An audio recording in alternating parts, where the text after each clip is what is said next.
Alright, Code Trapper here with another album of the day. This time we're doing Ratt out of the Cellar, my favorite Ratt album. The next album's good too, but this one I think is the consensus of everybody else's favorite album too when it comes to Ratt. This album came out in '84. The lineup is Robin Crosby on rhythm guitar, Stephen Pearcy on vocals, Warren D. Martini lead guitar, and then Juan on bass, and then Bobby Blitzer on drums. And Robin Crosby, people don't know, people wouldn't know me. Robin Crosby is one of my favorite rhythm guitar players of all time. He's great. He plays the big old King V's, and he had these Firebird reverse headstock Jacksons. They were really cool. I loved his guitars. The first song on the album is Wanted Man. The second is You're in Trouble. Third is Round and Round. That's the one everyone knows is Round and Round. That's the most popular on this album. And then In Your Direction, She Wants Money. And then the side B is Lack of Communication, Back for More, The Morning After, I'm Insane, and Scene of the Crime.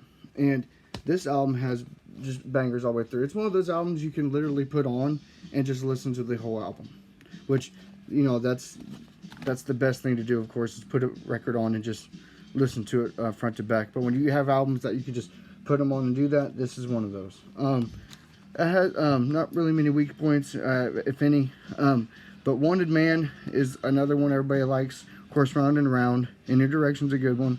Lack of Communication's another one. Back for More is a great one. But see, the thing about this album and other Ratt albums, I think what helps them the most is the riff writing. Their riffs are stupid awesome. Like, they have some killer riffs, and they're catchy, and they get your attention. The guitar playing on this is incredible. Of course, Warren D. Martini being the lead guitar player, he rips. He goes ham sandwich. That's most of the time. That's everybody's favorite most of the time. Mine is, of course, you know, Robin Crosby, but I am a rhythm guitar player, so I'm going to go towards that direction. He was the lead guitar player until they got him back in the day, and then Warren came in, and he ended up taking the spotlight, and then Robin, he ended up passing away from doing drugs and stuff like that. He got, I think it was the AIDS virus from needles, and he ended up passing away. But he, to me, is my favorite guitar player in the band.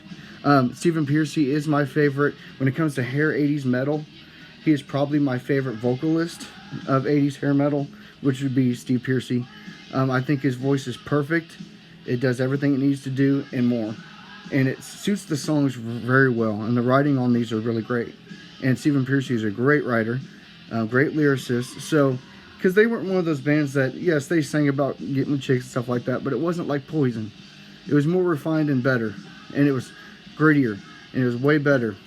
It was almost like, in my opinion, almost like Motley Crue on steroids when they, you know, with their music for me. I just think that they're wonderful and they're great. But like I said, this came out in '84, and then their next album came out, and it's Invasion of Privacy. It's good, but it doesn't hit like this one. This one is the better album. But this is the album of the day. It's a great album. Here's the back of the album. And you can see the lineup of musicians using the band. Great musicians, great songwriters, great riff writers. But this is the album of the day. Thank you for checking it out, and y'all have a good one. Thanks.